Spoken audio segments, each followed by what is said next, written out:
Hello दोस्तों, हमारे channel पर आप सभी का स्वागत है। आज की स्टोरी है mystery of Shimla trip. Srishti office पहुंचकर मोबाइल पर्स से निकाल ही रही थी कि उसकी नज़र कॉलेज ग्रुप में 128 बिना पढ़े गए मैसेज पर अटक गए। ऑफिस निकलने से तुरंत पहले ही तो उसने अपना मोबाइल चेक किया था और अभी ही इतने सारे मैसेज। यह देखकर आश्चर्य हुआ उसे। सृष्टि का एक नियम है, वह कार ड्राइव करते समय बिना ज़रूरत कभी मोबाइल नहीं छूती। आखिर बात क्या हो सकती है, दिमाग में उसके कौंधा, क्योंकि यह समय ऐसा होता है जब उसके कॉलेज के व्हाट्सएप ग्रुप में पूर्णतः चुप्पी छाई हुई रहती है। जैसे ही उसने ग्रुप के मैसेज को खोला, सदमे से फ़ोन हाथ से छूटकर नीचे गिर गया। 2 पल के लिए तो उसे कुछ समझ ही नहीं आया। फिर खुद को संभाल कर फ़ोन को ज़मीन से उठाया। यकीन तक नहीं कर पा रही थी कि कोई इंसान इतना गिरा हुआ हो सकता है जो अपनी ही पत्नी और 3 साल की बेटी का कत्ल कर दे।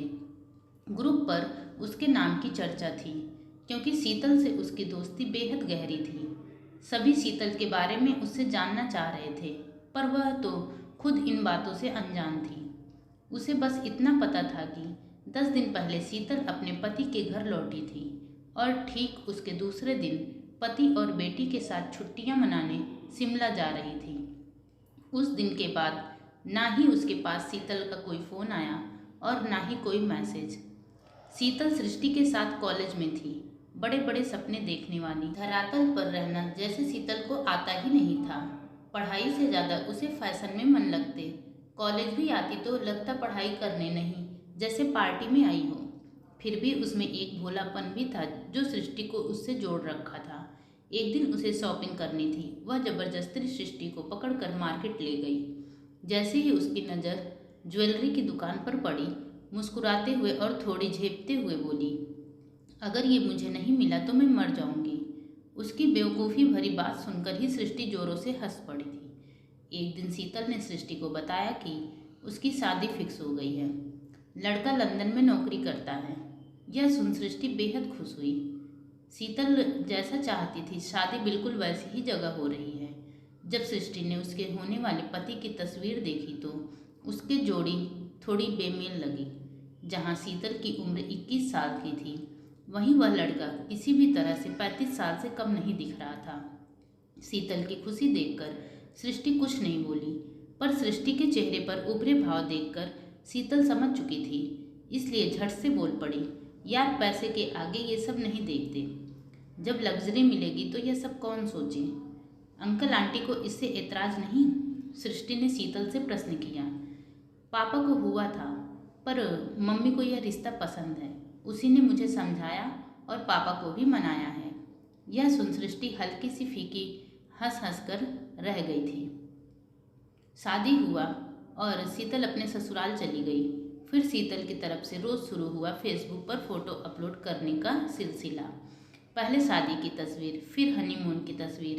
एक दिन अचानक ही फेसबुक से सारी फ़ोटो डिलीट हो गई। सृष्टि को लगा कहीं शीतल अपने पति से झगड़ा तो नहीं हुआ, जो गुस्से में उसने सारी तस्वीरें डिलीट कर दी। सृष्टि ने शीतल की खिंचाई करते हुए मैसेज किया, क्या हुआ मैडम, पति से झगड़ा हुआ क्या जो सारी तस्वीर डिलीट कर डाली? नहीं रे, अजीब दकियानुसी विचारधारा वाला पति मिला है। विदेश में रहकर भी अनपढ़ वाली सोच है उसकी। बोलते हैं कि हंसी खुशी वाली तस्वीर लगाने से लोग नज़र लगाते हैं, इसलिए हटा दो। इतनी जिद पकड़ ली कि मुझे मजबूरन सारी फ़ोटो डिलीट करनी पड़ी। इस घटना के कुछ दिन बाद ही शीतल का पति उसे यहीं भारत छोड़कर अकेले लंदन निकल गया। उसका कहना था कि वह वहाँ जाकर कुछ डॉक्यूमेंट भेजेगा, तब वह वीज़ा के आवेदन डालेगी। उसके पति के विदेश जाने के करीब 1 महीने बाद सृष्टि के पास शीतल का फ़ोन आया। सृष्टि ने फ़ोन उठाते ही मायूस सी आवाज़ में शीतल ने उससे कहा, सृष्टि अब मैं लंदन नहीं जा रही। क्यों, क्या हुआ, कोई इशू क्या? सृष्टि ने सवाल किया। हाँ डियर, आई एम प्रेग्नेंट। अब तो समझो 1.5 साल की छुट्टी हो गई। ये तो खुशी की बात है। तू भी ना, लंदन के अलावा तुझे कुछ सोचता नहीं? यार इतनी जल्दी प्रेग्नेंट नहीं होना चाहती थी, फंस गई मैं। ठीक है ना, 1 डेढ़ साल बाद ही चली जाना। मैं तो अभी भी चली जाऊं, पर यहाँ बच्चे की सेफ्टी को लेकर सब ट्रेवल करने से मना कर रहे हैं। ठीक ही तो है, कैसी स्वार्थी माँ है तू, जिसे बच्चे से ज़्यादा लंदन जाने की पड़ी है। चुप कर मोटी, बोलकर शीतल खिलखिलाकर हंस पड़ी। ऐसे ही बीच बीच में उसके फ़ोन सृष्टि के पास आते रहते। उसका डिलीवरी का दिन नज़दीक आ चुका था। उसकी डिलीवरी के करीब एक हफ्ते पहले उसका सृष्टि के पास फ़ोन आया। फ़ोन पर बहुत रो रही थी। पूछने पर बताया कि उसका पति डिलीवरी के समय काम का हवाला देकर भारत नहीं आ रहा। ऐसे समय में वह अपने पति को अपने आसपास देखना चाहती थी। सृष्टि ने उसे समझाकर उस दिन फ़ोन रख दिया। एक हफ्ते बाद उसने एक प्यारी सी बेटी को जन्म दिया, पर उसका पति अपनी बेटी को भी देखने नहीं आया। अब वह लंदन जाने के लिए अपने पति पर दबाव डालने लगी। एक दिन उसने फ़ोन पर सृष्टि को बताया कि उसका पति इंडिया आ रहा है। बेहद खुश थी वह आया, करीब 1 महीने रहा और शीतल को समझाकर कि वहाँ बच्चे के साथ अकेले मैनेज करने में परेशानी होगी, वापस लंदन चला गया। ऐसे ही एक एक कर दिन बीतने लगे। शीतल का पति अपने माता पिता की इकलौती संतान थी, जिस कारण उस पर माता पिता की भी जिम्मेदारी बनती थी। वह लंदन से ही शीतल को अच्छी बहू बनने की नसीहतें देता। शीतल का कहना था कि वह अपनी जिम्मेदारी से मुंह नहीं मोड़ रही। वह तो चाहती है कि इंडिया की सारी संपत्ति बेचकर उसके सास ससुर भी उसके साथ हमेशा हमेशा के लिए लंदन चले। यह बात जब भी शीतल उठाती, उसका पति निशांत उसे समझाता कि उसके माता पिता लंदन में एडजस्ट नहीं कर पाएंगे। अब दोनों के बीच लड़ाई झगड़े शुरू हो चुके थे। निशांत पहले भी शीतल को कम ही फ़ोन करता था, अब बिल्कुल ही बंद कर चुका था। शीतल ही कभी करती तो जवाब देता। धीरे धीरे शीतल की बेटी 2 साल की हो गई, पर निशांत के व्यवहार में कोई फ़र्क नज़र नहीं आया। एक दिन शीतल के ममेरे भाई ने एक फ़ोटो और उस पर आए कमेंट के स्क्रीनशॉट शीतल के पास भेजी। वह देखकर शीतल के पैरों के तले ज़मीन खिसक गई। वह फ़ोटो एक कपल फ़ोटो था, जिसमें शीतल का पति निशांत किसी विदेशी महिला को बहुत करीब से पकड़े हुए था। कमेंट में सभी उनकी शादी की 10वीं वर्षगांठ की बधाई दे रहे थे। यह देखते ही शीतल ने हंगामा खड़ा कर दिया। शीतल के सास ससुर ने शीतल को कुछ गलतफहमी होने की बात कही, तो निशांत ने बस दोस्तों द्वारा किया गया मजाक कह शीतल को समझाने की कोशिश की। शीतल ने किसी की बात पर यकीन नहीं किया, बेटी के साथ अपना ससुराल छोड़ दिया और अपने मायके आ गई। माता पिता की सहायता से धोखाधड़ी से हुई शादी की बात रख निशांत से तलाक की मांग की। मुआवजे के नाम पर शीतल ने 40 लाख रुपए की मांग रखी। निशांत शीतल को सिर्फ 5 लाख देकर मामले को रफा दफा करना चाहता था, जबकि शीतल 40 लाख से 1 रुपये कम में समझौता करने को राजी ही नहीं थी। वह यह सब बातें जब सृष्टि को फ़ोन पर बताती, तब सृष्टि शीतल को समझाती कि अभी वह पैसे के मामले में ना फंसे। गलत लोगों से जितनी जल्दी छुटकारा मिल जाए वही अच्छा है। वह अपना पूरा समय कैरियर और बच्चे की परवरिश पर लगाए। जहाँ सृष्टि शीतल को समझौता कर आगे बढ़ने की सलाह देती, वहीं शीतल 40 लाख लेकर अपनी बेटी की ज़िंदगी को सुरक्षित करने की बात करती। सृष्टि को लगता शीतल अपने कैरियर पर फोकस कर अपनी बेटी को ज़िंदगी ज़्यादा अच्छे से सुरक्षित कर सकती है, पर शीतल उसकी बात समझने को तैयार ही नहीं थी। एक दिन शीतल ने सृष्टि को फ़ोन कर कहा, आज निशांत मेरे घर आए थे। यह सुनते ही सृष्टि चौंकी और हैरानी से पूछा, वो इंडिया में है क्या? कल रात आए हैं इंडिया और आज मेरे घर। क्या बोल रहा था? सृष्टि ने जानना चाहा। अपनी हर बात के लिए माफ़ी मांग रहे थे। हद है, इतना सब कुछ होने के बाद माफ़ी मांगते हुए भी शर्म नहीं आई उसे? सृष्टि खींचते हुए बोली। पहले पूरी बात तो सुनो, तब कोई राय देना, शीतल ने सृष्टि को समझाया। हाँ बोलो। उन्होंने बताया कि लंदन में जिस औरत किटी से उनकी शादी हुई थी, वो उनके दोस्त की पूर्व प्रेमिका थी। एक दिन उनका दोस्त अपनी प्रेमिका मतलब किटी को छोड़कर अमेरिका चला गया और वहीं से उसने किटी ब्रेकअप कर लिया। कुछ समय बाद पता चला कि किटी माँ बनने वाली है। किटी के पिता लंदन के प्रमुख हस्तियों में से एक हैं। लंदन को चाहे दुनिया कितनी भी मॉडर्न समझे, पर जब मामला ऐसा हो तो क्या इंडिया क्या इंग्लैंड, दुनिया वाले लड़की के चरित्र पर ही उंगली उठाकर उसे और उसके परिवार वालों को जीने नहीं देते। किटी के पिता का बड़ा ओहदा होने से बदनामी का दाग किटी के सिर पर ज़्यादा लगना था। ऐसे में किटी ने किसी भी तरह निशांत से अपने दोस्त को वापस लाने को कहा। पर जो इंसान सब कुछ छोड़कर दूसरे देश चला जाए वो आता कहाँ है। वह लाख समझाने पर भी नहीं आया। अपने बच्चे को पिता का नाम देने भर के लिए किटी ने निशांत से शादी की बात रखी। यहाँ तक समझाया कि शादी के 1 महीने बाद ही वो निशांत को तलाक दे देगी। बस वो दुनिया को दिखाने भर पति पत्नी रहेंगे। निशांत ने इंसानियत दिखाते हुए किटी से शादी कर ली और शादी होते ही किटी अपनी बात से मुकर गई। इस शादी के बाद किटी को अपनी मनमानी करने का मौका मिल गया। निशांत के साथ शादी का ठप्पा लगाकर दूसरे पुरुषों के साथ आवारागर्दी करती। जब भी निशांत तलाक मांगते तो वह उन्हें बुरी तरह मारती और पीटती। वो वहाँ से भागना चाहते थे पर उन्हें उसके पिता के ओहदे से डर लगता था। वह वहाँ से भागकर आते भी तो उसके पिता इन सब पर कुछ इल्ज़ाम लगाकर फंसा देते और यहाँ की सरकार उन्हें लंदन पुलिस को सौंप देती। ऐसे में वह किटी से विधिवत तलाक लेकर यहाँ आना चाहते थे पर इनके मम्मी पापा भी बूढ़े हो रहे थे, इसलिए उन्हें सहारे की ज़रूरत थी। निशांत भी अपनी ज़िंदगी सुधारने के लिए दूसरी शादी अपनी इच्छा से अपने देश की लड़की से करना चाहते थे, लेकिन किटी के जाल में इतने फंस चुके थे कि सब कुछ नियम से करना इनके लिए मुश्किल था। इसलिए उन्होंने अपने बारे में सारी बातें छुपाई। अब उन्होंने उस औरत से तलाक ले ली है। अब वो कभी भी लंदन नहीं जाएंगे। अब वो मेरे और अपने बच्चे के साथ अपनी पूरी ज़िंदगी हंसी खुशी गुजारना चाहते हैं। वाह, इतने सालों से तलाक नहीं मिल पा रहा था और तुम्हें सच्चाई पता चलते ही तलाक आसानी से मिल गया।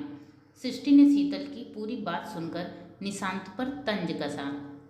मेरे पता चलने के 7 महीने बाद यार, वही तो मैं कह रही हूँ। 10 साल की शादी में नहीं मिला पर 7 महीने में कैसे मिल गया, ये सोचने वाली बात नहीं। सृष्टि ने उसे समझाना चाहा। हो सकता है वो कोशिश में लगे हों। शीतल ने निशांत के पक्ष में दलील दी। कोशिश में होते तो इतना चिपक कर बीवी के साथ खुशी खुशी फोटो न डाले होते। सृष्टि ने शीतल को समझाना चाहा। उन्होंने नहीं डाला था, वो किटी का सोशल नेटवर्किंग साइट था। हो सकता है किटी आखिरी कोशिश में हो निशांत को रोकने की। शीतल ने निशांत के पक्ष में दलील दी। तो तुम क्या चाहती हो?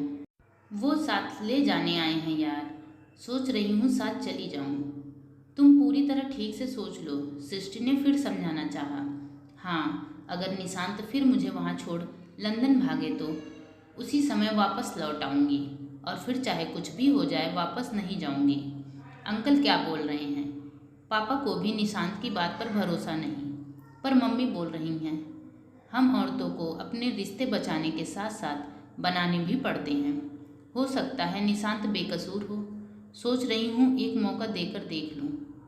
तुम्हारी मर्जी, पर अंकल की तरह मुझे भी उस इंसान की बात पर भरोसा नहीं। यह बोलकर उस दिन सृष्टि ने शीतल का फ़ोन रख दिया। ठीक दूसरे दिन सृष्टि के पास शीतल का मैसेज आया कि वह बेटी के साथ ससुराल पहुंच गई है। निशांत अगले दिन उसे और बेटी को लेकर छुट्टियां मनाने शिमला जाने वाले हैं। उसके बाद शीतल और उसकी बेटी की कत्ल की मिली खबर ने सृष्टि के दिमाग को हिलाकर रख दिया। पहले उसने पानी से गले को तर किया, फिर सारे मैसेज एक एक कर पढ़ने लगी। पहला मैसेज राजीव का था, जो कॉलेज में साथ पढ़ता था और शीतल का पड़ोसी भी। तुरंत ही शीतल ने राजीव को फ़ोन लगाया और पूरी जानकारी हासिल की। राजीव ने बताया कि जब 2 दिन तक शीतल का फ़ोन नहीं लगा तो घबराकर शीतल के पापा ने शीतल के ससुराल में फ़ोन किया। जब वहाँ से कोई संतोषजनक जवाब उन्हें नहीं मिला तो वो भागकर शीतल के ससुराल दिल्ली पहुँचे। कहीं से कुछ भी पता नहीं लगने पर पुलिस को कंप्लेन किया। पुलिस के पता लगाने पर पता चला कि शीतल शिमला पहुंची ही नहीं। जिस कार से वो लोग शिमला के लिए निकले थे वह कार भी शिमला नहीं पहुंची। पुलिस ने छानबीन कर बताया कि निशांत ने एक दिन बाद की केवल खुद की टिकट दिल्ली से लंदन जाने की कराई थी। मतलब उसने गहरी साजिश रची थी, जबकि उसने लंदन जाने के लिए खुद की जो टिकट दिल्ली से कराई उस पर भी उसने सफ़र नहीं किया। हो सकता है वो पुलिस का डर हो गया हो, इसलिए कहीं छिप गया, या किसी और एयरपोर्ट या माध्यम से कुछ फ्रॉड कर लंदन निकल गया हो। राजीव से बात कर सृष्टि ने शीतल के पिता को फ़ोन लगाया। फ़ोन उठाते ही वो रोने लगे और शीतल की माँ को इस शादी और फिर ससुराल भेजने के लिए कोसने लगे। उस घटना के बाद निशांत के माता पिता को पुलिस ने जेल में डाल दिया। निशांत अपने माता पिता को जेल से छुड़ाने भी भारत नहीं आया। लोग उसे एक क्रूर इंसान के साथ नालायक बेटा भी बोलते नहीं थकते, जिसके पापों की सज़ा उसके माता पिता भुगत रहे थे। ऐसे भी जो इंसान अपनी ही बेटी की हत्या कर सकता है, उससे कुछ भी उम्मीद रखना किसी बेवकूफ़ी से कम नहीं। इस घटना ने सबको और हैरान कर दिया। जब निशांत की पहली पत्नी किटी अचानक से अपने बच्चे को लेकर निशांत को ढूंढते हुए इंडिया आ गई, उसके अनुसार निशांत लंदन पहुंचा ही नहीं। यहाँ तक उसे उसकी कोई खबर नहीं। उसे तो उसकी यहाँ हुई शादी की भी कोई जानकारी नहीं थी। वह यह सब देख सन्न रह गई और टूटे हुए दिल से अपने बच्चे के साथ वापस लंदन लौट गई। फाइल फिर से खुला और इसे एक एक्सीडेंट मानकर फाइल को बंद कर दिया गया। शीतल के माता पिता के लाख विरोध के बाद भी निशांत के माता पिता भी जेल से रिहा हो गए। समय धीरे धीरे गुजरने लगा। इस घटना को भी बीते हुए 3 साल हो गए। ऑफिस के काम से सृष्टि को चेन्नई जाना पड़ा। उसकी मम्मी ने बातों ही बातों में उससे कहा था कि जब कंपनी के काम से चेन्नई जा ही रही हो तो अपने लिए 2 कांजीवरम साड़ी ले लेना। वहाँ की साड़ी फेमस है। काम खत्म होने के बाद वही के किसी ऑफिस स्टाफ से कांजीवरम साड़ी लेने के लिए उसने किसी अच्छे शॉप के बारे में पूछा। अरे मैडम, माल से मत लेना, महंगा देते हैं। मैं एक पहचान वाला होलसेलर का दुकान लेकर चलता हूँ, कम दाम में बढ़िया साड़ी देता है वो लोग, उस ऑफिस स्टाफ ने सृष्टि से कहा। सृष्टि उसके साथ मार्केट निकल पड़ी। दुकान के अंदर पहुंचते ही दुकान वाला तमिल में सृष्टि के साथ गए ऑफिस स्टाफ से कुछ पूछा। फिर ऑफिस स्टाफ ने अपने वहां आने का कारण तमिल में ही बताया। यह सुन दुकान वाले ने आवाज़ लगाई, नेहा, एक हिंदी बोलने वाली समझने वाली आ रही है मैडम, यहाँ बाकी कोई हिंदी नहीं समझता। ऑफिस स्टाफ ने सृष्टि से कहा। ठीक है, बोलकर सृष्टि हल्का सा मुस्कुरा दी। थोड़ी देर बाद एक दुबली पतली लड़की सलवार सूट में दुकान की सीढ़ियों से नीचे उतरते दिखी। सृष्टि उसे देखकर चौंक गई। वो तो शीतल थी। उसे जिंदा देख सृष्टि हैरानी से देखने लगी। शीतल, तुम जिंदा हो? सृष्टि तेजी से उसके पास पहुंचकर उसका हाथ पकड़ते हुए बोली। वह सृष्टि को अपने पास देखकर चौंक गई और फौरन अपना हाथ झटक दिया। फिर तेवर चढ़ाते हुए बोली, पागल वागल है क्या? ये शीतल कौन है? मैं नेहा हूँ। झूठ मत बोलो शीतल, क्या मैं तुम्हें नहीं पहचानती? तुम्हारे मम्मी पापा तुम्हें मरा हुआ समझ आंसू बहा रहे हैं। तुम्हारे कत्ल के इल्ज़ाम में तुम्हारे सास ससुर करीब 7 महीने से जेल में रहे। आखिर बात क्या है? तुम पति पत्नी क्या साजिश रच रहे हो? सृष्टि गुस्से में शीतल को डांटते हुए बोली। ये पागल कहाँ से आ गई है? भगाओ कोई इसे।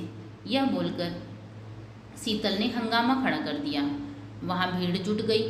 वो मौके का नजाकत समझ सृष्टि को किनारे लेकर गई और बहुत ही रिक्वेस्ट वाले अंदाज में कहा, सृष्टि अभी प्लीज़ यहाँ से चली जाओ।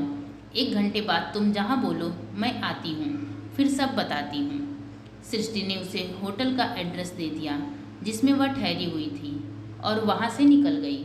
अब उसे बहुत बड़े साजिश की बदबू आ रही थी। उसे लगा था कि वह होटल नहीं आने वाली, पर ठीक 1 घंटे बाद वह उसे होटल के रिसेप्शन पर थी, जिस होटल का एड्रेस सृष्टि ने उसे दिया था। चेहरे को स्टॉल से ढके हुए, जिससे केवल उसकी आंखें दिखाई दे रही थी, वह अपने 7 साल की बेटी के साथ आई हुई थी। सृष्टि उसे और उसकी बेटी को अपने कमरे में लेकर गई। ये भी जिंदा है, निशांत भी जिंदा है ना? शायद अपनी पुरानी पत्नी से बचने के लिए ये उपाय निकाल लिया उसने। सृष्टि मुस्कुराते हुए बोली। वो अकेली इस दुनिया से जा चुका है। शीतल ने सृष्टि की बात को काटते हुए कहा। मैं समझी नहीं। बताती हूँ। बेटा आंटी के कमरे में अकेले आराम करोगी क्या? मम्मा आंटी के साथ जाकर तुम्हारे लिए चॉकलेट लाएगी। शीतल ने अपनी बेटी के सिर पर हाथ फेरते हुए कहा। ठीक है मम्मा। यह बोलकर अपने साथ लाए खिलौने के साथ उसकी बेटी खेलने लगी। फिर शीतल ने सृष्टि का हाथ पकड़ा और उसे होटल से बाहर लेकर गई। फिर पास के मॉल के छत पर लेकर गई। यहाँ क्यों लेकर आई हो? सृष्टि ने हैरानी से पूछा। क्योंकि सारी बात बतानी जो है। बोलो। निशांत ने उस समय कहा कि वह अपनी नई जिंदगी की शुरुआत अच्छे से करना चाहता है, इसलिए वो मुझे और रिंकी को शिमला लेकर जाना चाहता है। इतने झूठ के बाद भी मैं उस पर यकीन कर गई। सुबह कार से हम लोग शिमला के लिए निकल गए। रिंकी को तैयार करने और खुद को तैयार होने के चक्कर में ध्यान तक नहीं दिया। मेरे फ़ोन में नेटवर्क तक नहीं। कार में ध्यान गया। थोड़ी देर खुद ही फ़ोन को पीटा। फिर भी जब ठीक नहीं हुआ तो निशांत से बोली। उसने कहा कि वह फ़ोन को शिमला जाकर देखेगा। जब मैंने अपने मम्मी पापा से बात करने के लिए उसका फ़ोन मांगा तो उसमें भी नेटवर्क नहीं था। समझ नहीं आया कि ऐसे कैसे दोनों ही फ़ोन में नेटवर्क नहीं। पहले लगा शायद उस एरिया में नेटवर्क की समस्या हो, लेकिन आगे भी कहीं नेटवर्क नहीं आया। हम आगे बढ़ रहे थे। कई शहर भी आया। हम बीच में रुककर खाए भी, पर फ़ोन का नेटवर्क जैसे का तैसा। फिर लगा कि हम ऐसे रोड में हैं जो शिमला की तरफ जा नहीं रहा। मैंने इस सिलसिले में निशांत से बात की तो उसने कहा कि हम कसोल जा रहे हैं, क्योंकि शिमला में उसके मामा रहते हैं। वहाँ जाने पर उसे उसके मामा के घर जाना पड़ेगा और वह यह समय रिश्तेदार के घर जाकर ख़राब नहीं करना चाहता। मैं इतनी बेवकूफ़ थी कि फिर भी उसकी बात पर यकीन कर ली। सुबह से चल रहे हम, सफ़र खत्म होने का नाम ही नहीं ले रहा था। जब अंधेरा घना हुआ, अचानक एक सुनसान रोड पर निशांत ने पकड़ ली और अचानक कार रोक दी। मैंने कार रुकने का कारण पूछा तो उसने कार का अचानक से रुक जाना बताया। हमें कार में ही रुकने को बोलकर वह बाहर निकला और इंजन चेक करने लगा। मैंने खिड़की से देखा तो नीचे गहरी खाई थी। बेहद डर लग रहा था। समझ नहीं आ रहा था कि निशांत ऐसी बेकार रोड पर लाया क्यों। फिर भी वहाँ से निकलना था, इसलिए शांति से रिंकी को गोद में लेकर बैठी रही। तभी जोर से कार के हिलने की आहट हुई।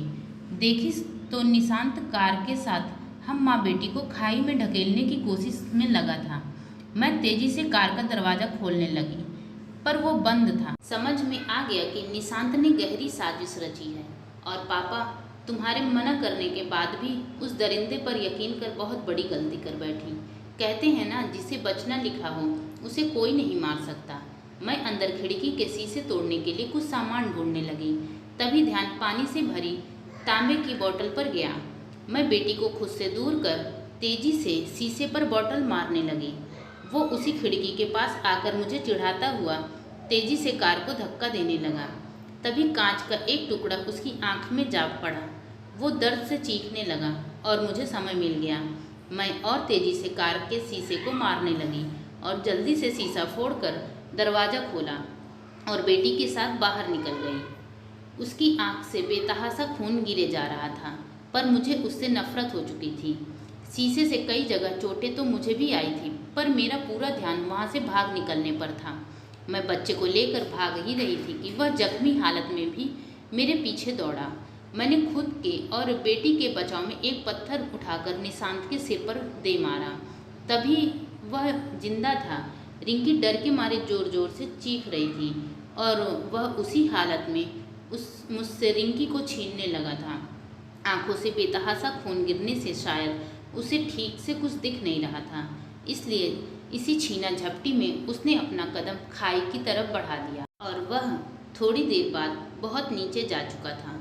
चारों तरफ अंधेरा हो चुका था। रात भर हम माँ बेटी उसी कार में दुबके रहे। सुबह रोशनी हुई तो मैंने अपना और रिंकी का कुछ सामान निकाल लिया। मेरे पास कुछ पैसे थे, उसे भी ले लिया। फिर बहुत मेहनत से बाकी सारे सामान के साथ कार खाई में गिरा दी। घर वापस नहीं जा सकती थी, क्योंकि मेरी इस कहानी पर पुलिस यकीन करती भी या नहीं कह नहीं सकती थी। मैंने निशांत की हत्या नहीं, वह एक हादसा था। यह बात कोई मानता भी या नहीं, यह भी मेरे सामने एक प्रश्न था। मेरी बेटी की पूरी जिंदगी पड़ी थी। बिना किसी गलती के किस बात की सज़ा अपने साथ साथ इसे देती। चेहरे पर एक लाल कपड़ा लपेटे और पैदल ही निकल पड़ी। थोड़ी देर बाद एक बस आई और उस पर हम दोनों बैठ गए। वह बस मनाली जा रही थी। वहां पहुंचने के बाद एक हॉस्पिटल में पहुंचकर मैंने अपने शरीर पर शीशे को निकलवाया और अपना इलाज करवाया। फिर वहां से बस और ट्रेन बदल बदल कर यहाँ आ गई, जहाँ मुझे कोई नहीं पहचानता था। पहचान बदल कर काम पकड़ लिया। पढ़े लिखे होने के बाद भी हाथ में डिग्री नहीं तो नौकरी भी ऐसी ही मिली। खैर, जहाँ रहती हूँ वहाँ कुछ लोग बहुत अच्छे हैं, कुछ हिंदी बोलने वाले लोग भी हैं। बेटी को स्कूल भेजकर काम पर आती हूँ तो अपने आसपास रहने वालों को ही बेटी के स्कूल से वापस लौटने पर देखने के लिए बोल देती हूँ। देखो ना, एक अच्छी लाइफ स्टाइल की चाह ने मुझे कहाँ से कहाँ पटक कर रख दिया। जानती हो, किटी लंदन से इंडिया आई थी। निशांत ने उसे भी तुम्हारे बारे में कुछ नहीं बताया था। बेचारी के दिल पर क्या बीती होगी। वह सब जानकर सृष्टि ने शीतल को किटी के बारे में बताया। निशांत जैसे लोग किसी के सगे नहीं होते। तुमसे एक रिक्वेस्ट करती हूँ, मुझसे मिली हो यह बात सपना समझकर भूल जाओ। समझ लो शीतल सच में मर चुकी है। मैं तुम्हारे पैर पड़ती हूँ। शीतल ने सृष्टि से गुजारिश की। क्या बोलती सृष्टि? उसे कुछ समझ नहीं आया तो उसने शीतल को मौन स्वीकृति दे दी। फिर दोनों वापस होटल की तरफ चल पड़ी। वीडियो को एंड तक देखने के लिए बहुत बहुत धन्यवाद।